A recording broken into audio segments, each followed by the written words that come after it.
And good evening, ladies and gentlemen. Welcome from Berlin. Welcome everybody who is here on site, but also welcome everybody on the stream.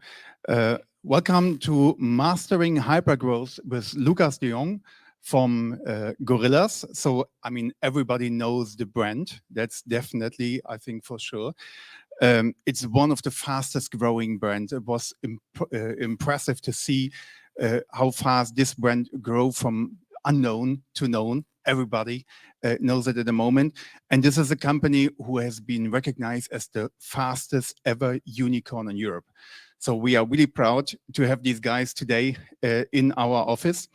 This is a special event for us because it's the first in 2 years, the first in-person event. It's really great to see you all here and really to have this kind of networking we mainly missed in the last 2 years.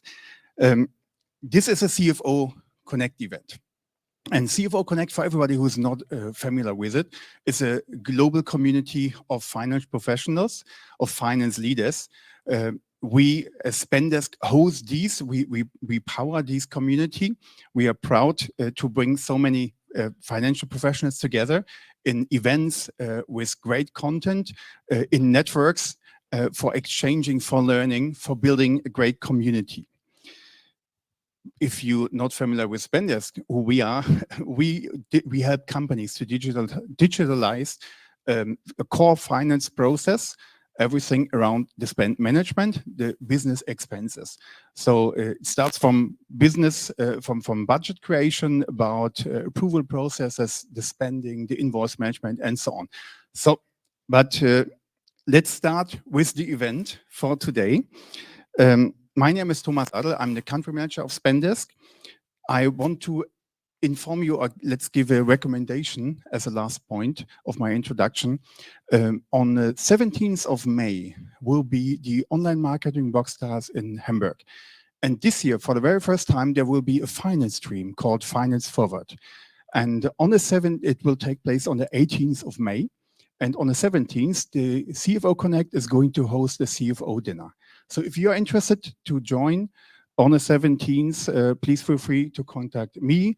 For everybody online, please contact us in the chat or via chat. And now I think it's the right moment to start. I would like to introduce you to your host today. It's our head of corporate communication of Spendesk, Benjamin Romberg. Thank you, Thomas. And without further ado, as has already been introduced, I would like to introduce our guest, who's much more exciting tonight, Lucas de Jong, Senior Finance Director at Gorillas. Lucas, let's find a good spot here. It's going to be an intimate moment for us because we're not only going to be both on the screen, but we have to share this mic tonight. Dutch people are not easy, I can tell you already up front, so good luck. Excellent. Well, at least once you hold the mic, I can't interrupt you because this is always a bad habit of mine, as you can see already. How are you tonight? Yeah, pretty good. Just came from the office, just a few meters away from here. And I mean, happy to be invited. I think, we've been working with Spendesk a lot. I think it was also one of the tools actually we implemented as the first time. And I mean, as a fast growing company, having, partners around you that can actually, keep up with your speed, it's very important. So yeah, I'm pretty happy to be here. Great to have you, Lucas. This is, as Thomas mentioned, not only our first live event in a while, but also the first ever hybrid event for CFO Connect, so quite exciting. So not only welcome from us here to the people in Berlin, but also to our crowd online. For you guys, please do ask your questions in the question tab. I've specifically been asked by my colleague to mention that. It's question tab, not the chat tab, otherwise we'll be in trouble. And maybe just to kick it off and to see who's online, do you guys want to let us know who's here tonight and where you're from? That would be great. In the meantime, I can tell you the format is a 30-minute chat with you, Lucas, of course, and then we'll have questions from the audience as well, both here. You can just raise your hands at the end of your questions. And again, from the crowd online, please drop your questions in the question tab and we'll get to them at the end of our chat. So we have here Felix. Felix, hi. Felix from Switzerland. Great to have you. Ashley from New York. Appreciate you having here tonight. Emmanuel from London. Jen from London as well. Pau, Barcelona. Antigone. Okay, that's great. London. Munich. Hello. Okay, lots of people online. Great, the chat works so far. That's good. Lucas, before we dive into hypergrowth, maybe let's learn a bit more about yourself first, because you, I think you have a really interesting career path. You started in your career off at PwC, have been there many years at a very traditional big company, and then you switched. And you switched not only to startups, but to with Tier Mobility and Gorillas, to companies that stand for hypergrowth, I think more than any other companies in Germany. Can you tell us a bit about that change, the big change in your career, and what was behind it? Well, I think actually, this auditing world, I mean, I keep repeating this. I don't know, is there anybody here in the group that has been an auditor back in the days? I mean, a lot of finance people. Here, there's one. I mean, this is actually, I still think, is one of the best jobs that you can do. I mean, it's you're working for this big corporate company. You get the possibility every 2-3 weeks, to visit different companies, to look under within the box, how do these people organize the company, how what are the underlying cash flows. And I think that's where I basically got my basis from. And then so my first 5 years were in the Netherlands. Then I decided to go to Berlin. And actually, I ended up at PwC in the startup team. So actually, a lot of people also in the CFO Connect community I know, because I used to check their numbers, basically. And also it's a great opportunity to get to know a lot of people, because you hop on to different companies, and you get to see the numbers, and you're basically running projects all the time. And I think during this time I met a lot of fantastic people, and that in the end, that piece of network also brought me first at Omio, actually. So maybe some of you might know the company Omio, which is kind of this travel tech startup, which I'll tell later on a bit more, I guess. And then I think I was just a very short time there. I mean, I always say startup lives are like the lives of a cat. I mean, 1 year at a startup is mainly like, it feels like 5 years. And through Omio, I actually went up. I joined Tier Mobility, which was I kind of I think the Gorillas hype back then, meaning that this whole scooter thing was something completely new, urban mobility, like new way of moving. Why would you have a car in the city where you can also have like all these scooters, right? Like on the parking spot of one. So being there for a year, I got a phone call, somebody saying, Lucas, I know this startup here, Prenzlauer Berg, Danziger Strasse, that have this single one location, that they're actually looking for their first finance guy. And then, I mean, I was there 1 year. So I'm in the startup times, after a year, suddenly, think like, it's time to go for something else already. And I decided to take it. So, that's the way basically it went. I mean, also there, I think the startup scene in Berlin especially is quite compact, meaning, in the end, a lot of people move around. So also there, like, I mean, the current team I'm working in is basically the team I was working with at Tier Mobility as well, which I think is also kind of the secret, right? I mean, you need these people that are not afraid. I always say attitude is more important than skills, especially because you need people that are not afraid of somebody telling you like, hey, we're going to open 3 countries the next 2 months, or something. Yeah, I don't want to brag too much, but there you go. Yeah, no, that makes total sense. I agree with the networking aspect, and so it's more been a transition for you already having been in the startup section at PwC. That makes total sense. Well, and then Gorillas, and you've been the first finance employee there. How was that, starting from somewhat a blank sheet? Yeah, well, I mean, when you join a company and you're the first finance guy there, it's basically the office manager running everything. And I mean, everything, people team, IT, legal, finance, and literally everything. So, I mean, big shout out to Sandra. And yeah, I mean, if you start at a startup, like, finance is not the most important thing, right? So, I mean, like when I joined, at least there was some work to do, so to say. Meaning, of course, in finance, you're always stuck in this month-end cycle, basically, where, and also, I mean, I literally joined a company where the office was 1 room. There was nothing else. There were 3 tables, 6 people sitting there. You were sitting next to the city manager Berlin that was shouting at a paper bag supplier, like, where, guys, we need these bags to. And there was also the time, where every 2 days somebody from the operations would run in and say, let everything fall out of your hands. We need riders right now. And then you would basically close your laptop and then, go to the warehouse, put your suit on, and deliver the orders. So I think that also describes a lot on how these first days went. to be honest, it's a time I kind of miss a lot, because like if you can sit with the whole company in one room, yeah, it's great, right? I mean, if you have a question, you can just tick on somebody's shoulder and you get an answer. At the same time, it's you have this one goal to build up the company and to get these disciplines in place. That as soon as you have them in place, you think like, okay, yeah, what's now the next challenge, of course. But I think, it was a beautiful time, and I think I miss it sometimes even. But I mean, I'm also super happy where we stand right now. Yeah, and now you have much more people to tap on the shoulder. It's pretty good too.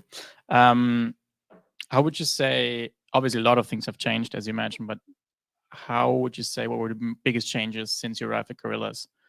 Without diving too deep into actually the finance function already, but just more generally on maybe from the cultural aspect, but also on the finance side. Well, I think the cultural aspect didn't even change that much. I think especially because kind of the heart of the team, and I mean not in the first month, but after 2-3 months, everybody gets in there more senior people, meaning like head of director level. And I think most of these people actually managed to grow with the company, which is of course like one of the biggest challenges, right? I mean, you can start working at a company, but like we did basically in 1 year what you do normally in maybe 3 or 4 years. And then the challenge is then to also keep up with that pace yourself from a personal perspective, because if you look after one country in January, it's completely different than after looking after 5 in May, for example. And I think we went from 1 to 9 countries in 1 year. And I don't think, sometimes I'm having team meetings and I don't even realize it myself. And like, while I'm talking, I'm realizing like, hey, I'm now talking to, I don't know, 60 people on the team. Like, how did we actually do this? Like, sometimes you don't even realize it. But I think that's also the power. I mean, I think we have a great culture where everybody can, be who they are. A very flexible company. I mean, every startup has these kind of unique selling points, of course, but I think that's the key of it, that we basically, these people from the beginning, most of them are still there. And I think our CEO is somebody who really drives a culture that really, has people that kind of, stick with that or believe in that. And that's something, that we're still doing, I have the feeling. So, yeah. Cool. And I'm sure people would love to hear more about like the hypergrowth journey in general. But I think most people are here also online and with us in Berlin to hear about your experience from a finance perspective, of course. So already when you joined Gorillas, you knew obviously what was going to happen. Maybe not in detail, but like the bigger. No, that's but I think I was just talking to Sven sitting here, and also that like when I joined, I didn't know it, and I think nobody knew.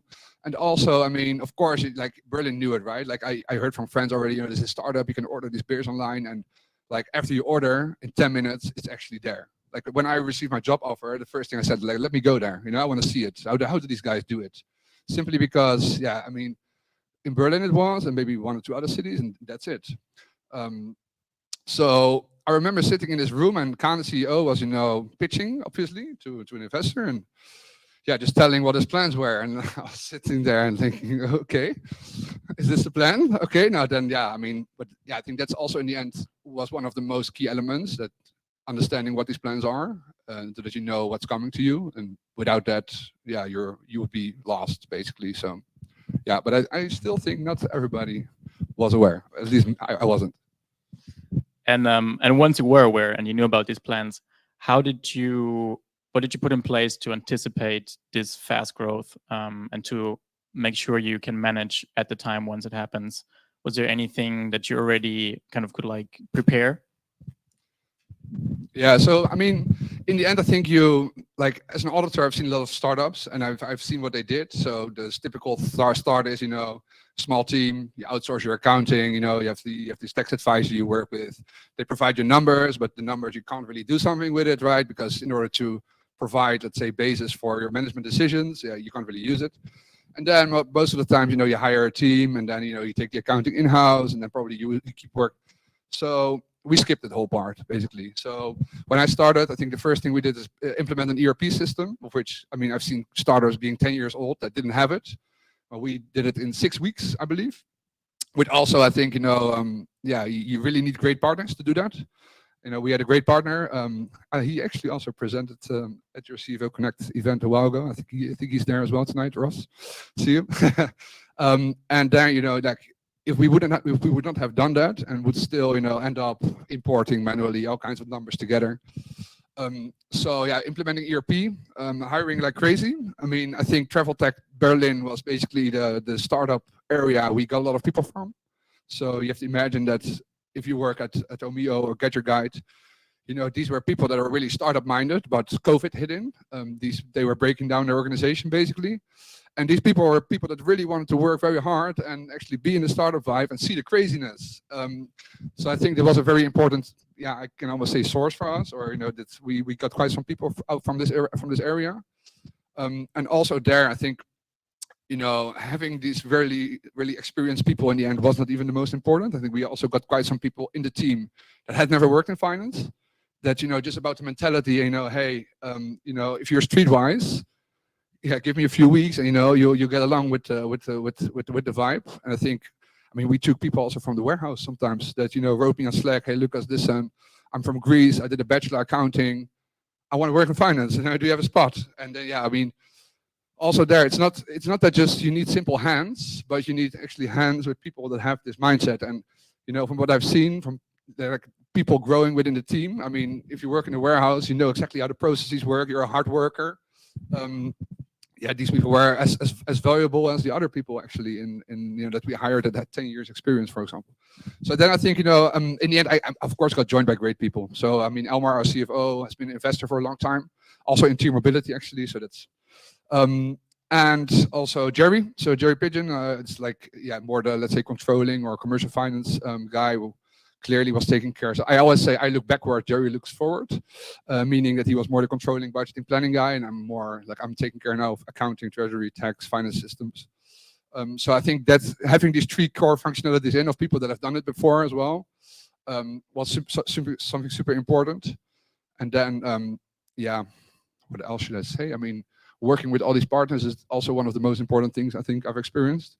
Banks, PSPs, lawyers, implementation partners, tools. So also I think it's kind of luck, because if you go this fast, I don't want to say you're impulsive, but finance people are not impulsive people, right? You want to, before you take a decision, you get references, you do an RFP, you talk to multiple people, we weren't impulsive, but we made decisions fast, at least, so to say. Yeah. Cool. Do you just want to make sure that you move in a bit so people online can see you? They're not here to see me mostly, from what I hear. So you mentioned hiring, and I think that's an interesting aspect. And you mentioned an interesting approach to it, going to the warehouse, finding your stuff there. But I'm sure you've had a plan also in place. What were like the key hires, and how did you move on your plan to make sure that your finance team is staffed for what's to come?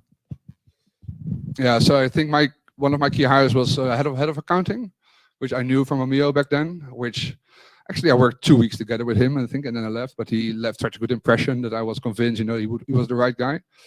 Just to make sure that, I got my hands a bit free of the whole month-end close, cycle or process you kind of almost get lost in sometimes. Then I think treasury. So if you open a lot of countries, you have to do with a lot of banks and lawyers and local chambers of commerce, in which in one country you first have to open a bank account, and then you can open the account, then you open the country, and in some countries it's the other way around. So I think these were the main pillars. And next to that, I think I'm also doing payments and fraud. So anything PSP related, which I'm actually not very experienced in. So I'm working there with a great guy that I knew from before as well, and he's basically running it. So not really the fame on me, but on him. But this is also the thing, if you work in a startup, you can, at the beginning you just get whatever people push on you, what you want. And nowadays I'm still kind of doing this department that I think is a lot of fun. But also in that way I try to learn a little bit myself. Yeah, and so you mentioned hiring, you mentioned the ERP that you introduced. What were other main challenges you've had during this year, which I'm sure was a big year? If you had to name like 3 things. Yeah, so I think one thing is software suppliers, that in the end, where the software doesn't work. So, as I just mentioned, we're not impulsive people, but sometimes you have to make decisions so quick. We had a OCR provider, actually from Berlin here, that messed up our complete process for about 2 weeks. And I mean, I understood or I learned that the key functionality of a bookkeeping is also to track which bills you paid and which ones you didn't. And as soon as you lose that overview, like, yeah, that's a chaos. And then I think as well, I mean, maybe as well, like if you hire a lot of people, then not everybody in the end is performing as expected. I think there as well that maybe sometimes we left the people a bit too long in the roles, which we maybe later on said, okay, hey, not sure if this was the best, the best match. The third one, I'll tell you later. I have to think about it. I'll take you up on that offer later. Software. Let's talk software. You mentioned which crucial role tools play. What would you say were the tools that saved your life during this first year, and which process did you put in place? Yeah, I must say Spendesk right now, right? Can I? Yeah. No, I think Spendesk is definitely important. I'm still waiting on the ERP integration though, but not sure if the business development. No, kidding. No, so I think the ERP NetSuite is one of the key backbones, right, of the finance department, and the fact that we actually had this piece in place already, let's say, 6 weeks after we started, was super important. We run now like literally P&Ls on the warehouse level that people, companies that have been there for 5 years don't have, and this piece of information is just extremely important. Like if you need to feed, like the accounting in the end, the key functionality is to make people accountable for their actions, and without numbers that you can actually apply to the area they're looking after.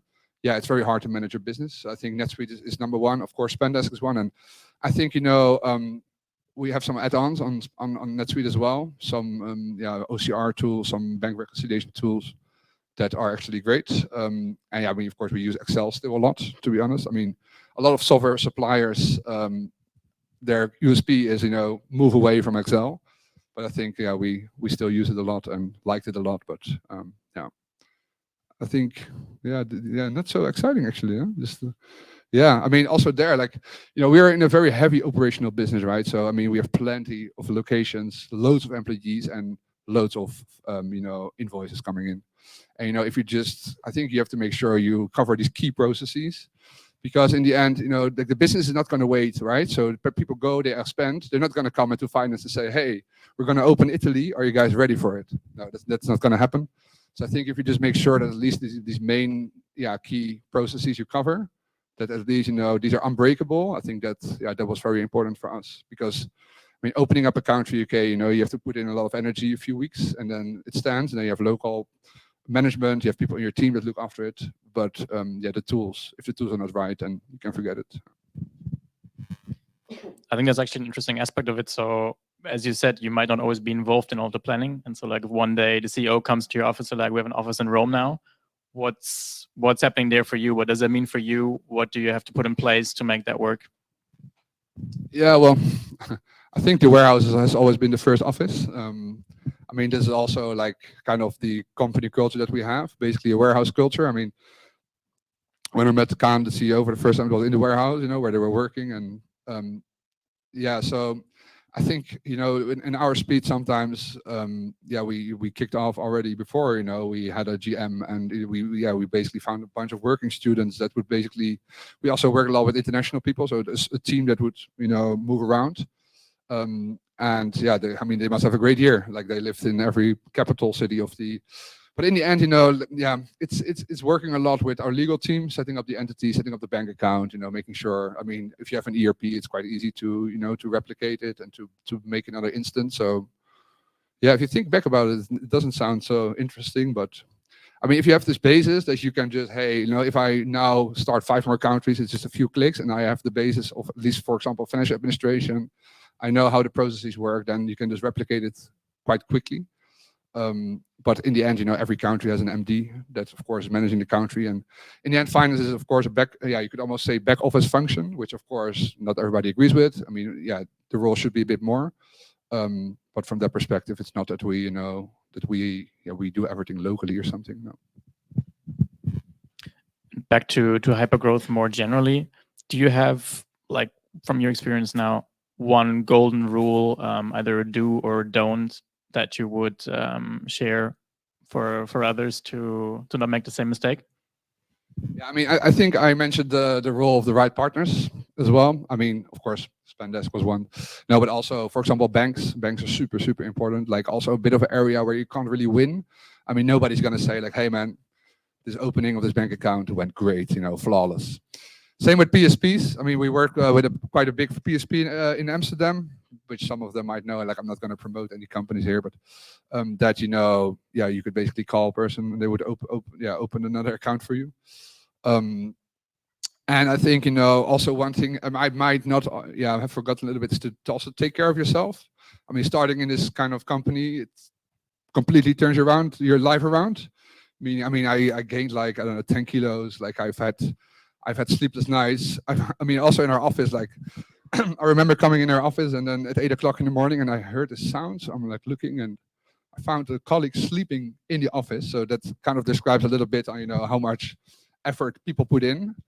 I mean, I've seen myself fall asleep on the couch of, family and friends at 6 o'clock in the night just because I was simply dying or dead, Like I put so much energy.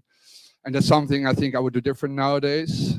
Just take a bit more care of yourself. I mean, it's a marathon, not a sprint, although hypergrowth is a sprint.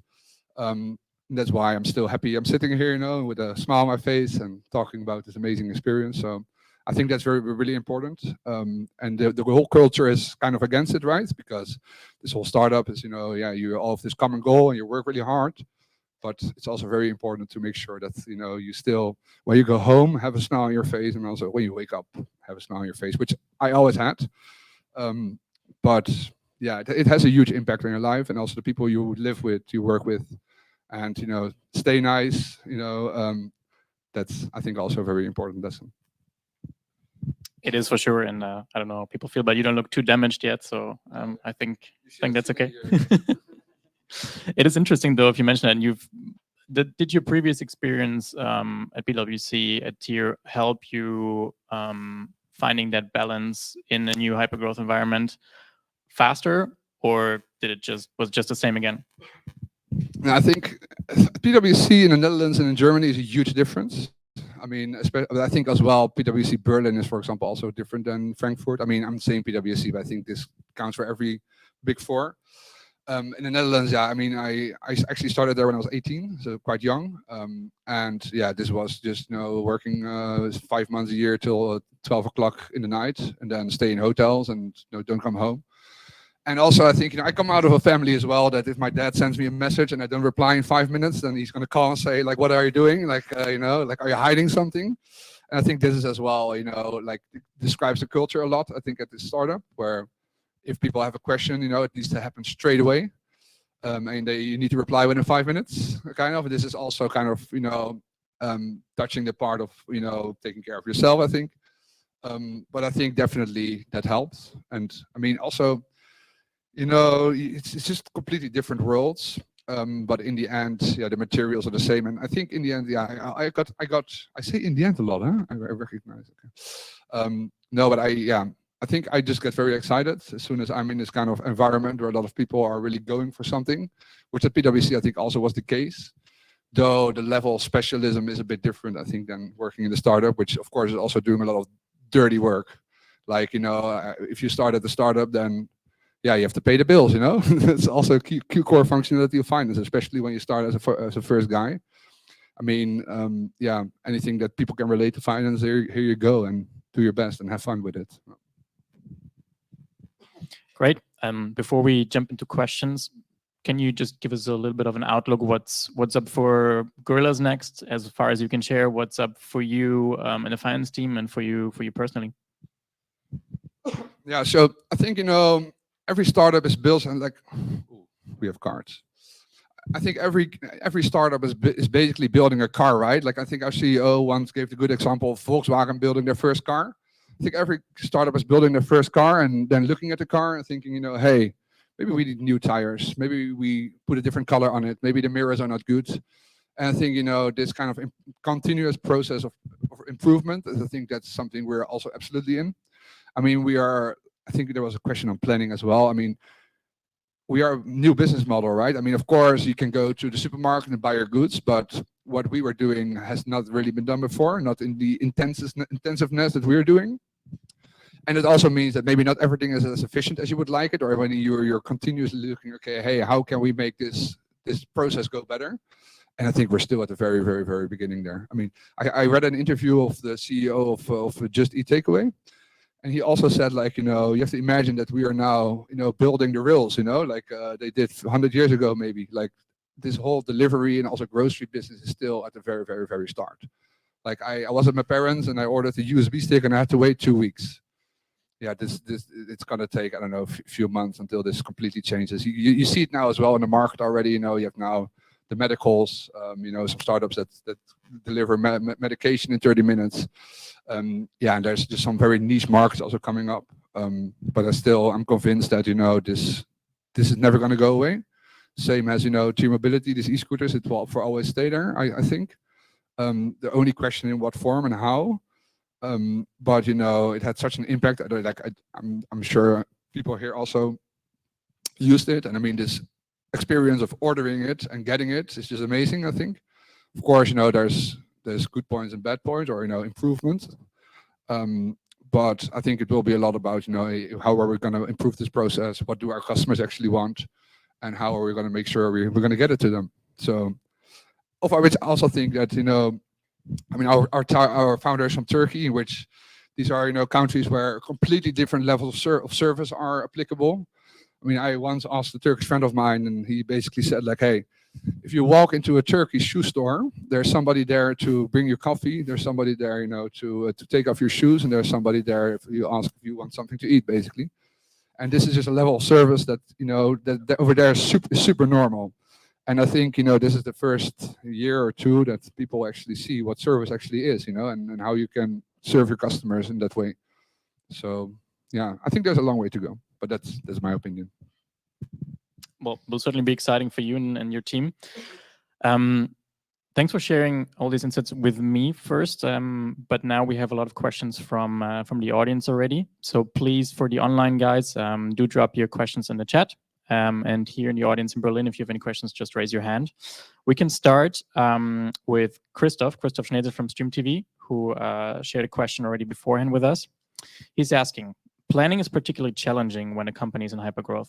There are lots of unknown factors with unknown outcomes and rapidly changing demands. How frequently do you forecast revenue, expenses, and cash? And how do you ensure that the company does not spend too much or too little? I mean, it's a bit hard question, I think, especially, because I was the first guy there without anybody in place. And I think you first need to fix the basics before you can, think, okay, what are our numbers going to do in the long term? And also what it makes it very hard is that, in order to plan and budget, you need to understand your business model. Like your main assumptions or your main input are the historics, right? Because you want to know, how do my customers react on what is the seasonality, what is the effect of my marketing? And then also you have the effect of opening 9 countries in which there's different customer behavior in every single country. So at the same time, a planning and in relationship to controlling the business in sense of costs, a planning is most of the time a piece of paper or an Excel spreadsheet that you have on your laptop, and that's not going to change the behavior of your company. Meaning that in order to stay within a certain criteria, or making sure the company doesn't spend too much more than you want, is more about behavior than having a planning in place. And I think that's also what we learned a lot, because you don't need to finish planning in order to control the cost. You need to make sure that your people understand what they should do and what their criteria are that they have to look for. And I think that's what a lot of people sometimes forget, is that hey, there was no budget in place back then. That's why we spend more than expected. Yeah, I don't believe in that.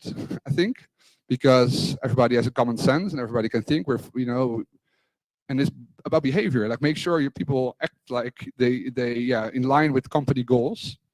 So I think that especially that piece of material was very important for us. At the same time, I mean, also in our case, our plans change a lot. So where we maybe at the beginning wanted to open, I'm just saying random numbers right now, like 2 or 3 countries, it might have been 5, and then a week later we thought, no, we do 4, and then we do 7. So in this kind of rally, it's very hard to plan. And it was, I think, our focus was more getting the basic first good. Of course, we were also planning, but not in the typical way that you see currently with a lot of companies. At the same time, I'm not really the planning guy, so it's not always that I was not always in the lead there. But I think especially this piece, hey, do you need a planning to keep people under control? The answer is no. I think that was my main answer to the question. Thank you for answering. I hope, Christoph, you're satisfied with this answer. Question from Antonia regarding your hiring. What kind of seniority did you hire first? How experienced? And how did this evolve over time? Yeah, well, I think actually my first hire was sitting here. Is Hendrik, who had zero experience in finance. No, I mean, it's an important question. I think Berlin at the same time, I don't know if everybody here is from Berlin, it's an extremely hard market, especially when you look for startup-minded people. And there, yeah, I think almost most people I hired were from people I knew. So you know what they can do, you know that they can keep up with the speed. And yeah, I don't know, like I'm not the type of guy who goes out and says, hey, oh, you have 8 years experience. Yeah, sorry, I'm looking for 10. So yeah, I think it's hard. Like also the majority of the hires I did, yeah, was this were accounting people, of which, like their backgrounds already kind of convinced me that they were able to do it. Like a significant part is from travel tech, I think, that we have. And I mean, there's no better reference than being the person yourself, right? That you've worked with the people. But I think anyway, like if you hire people, getting a reference in is super important, of which I think also the CFO Connect, for example, is an important tool. Like I've sent messages to people saying, hey, listen, this person has applied. This person has worked with you. What do you think? And these references tell much more than any CV or any work experience, I think. Yeah, so network as well, really important. Great question from Antigone. What made you decide to implement an ERP at such an early stage? And which software did you actually use and why? Yeah, so software is Oracle NetSuite, which I think a lot of people nowadays in startup world use. So it's, I mean, Oracle is of course a big US company, but I think NetSuite is more and more, being used in Germany. I think actually also we built our finance team out over different locations. So we didn't stick with only Berlin. And I can tell you, building up a finance team in London is much more easy than in Berlin. So we actually we built a team over Amsterdam, Berlin, and London. Of which, if you have a job posting online in London a weekend, you have 120 people you can choose from, versus 2 in Berlin, of which they don't have the background you're looking for. So so we use Oracle NetSuite, and why I implemented it so quick. I think at my prior company we used it, and at some point we realized what the plans were and what was coming towards us, and then I think also for anybody that's going to implement an ERP, I think the tip I have, or what I would do, is keep it very simple. Like I've seen people in Berlin or companies in Berlin implement an ERP and have 2-3 years project, because they were stuck in the localization settings, and hey, we have an office in Prague. Like, what kind of currencies do we need there? Like, no, like we kept it very, very, very basic. Like as soon as you can just book your entries in, like an ERP you build over time. Like you don't do it in like we implemented it in 6 weeks, but it was like the basic general ledger functionality. Like you could upload a trial balance and you could book an invoice. And then, like automating the bank, having an OCR in place, consolidation functions, like take it easy, it'll come over time. Because having, just the framework, the basic elements in place was the important part for us, I think. There's another question about tools, or more the lack of it. You mentioned Excel. Why is Excel, such an old piece of software, still so key to your business? Yeah, I think it's mainly to do with Jerry, which is our VP for controlling or commercial finance, who is a bit older. Well, I mean, he's from a different generation, so to say, but he had great he's, I think, industry expert. Like he served for years long companies as Deliveroo, for example, which back then, were also one of the first delivery companies, growing so big. And I think he was the main driver of our Excel preference. He has an amazing Excel course as well, actually, that is famous now then. But yeah, I mean, in the end, I mean, yeah, I would like to ask the people here what they use, but I think most of it should still be Excel. But no. Can we also ask the people here questions actually, or okay? I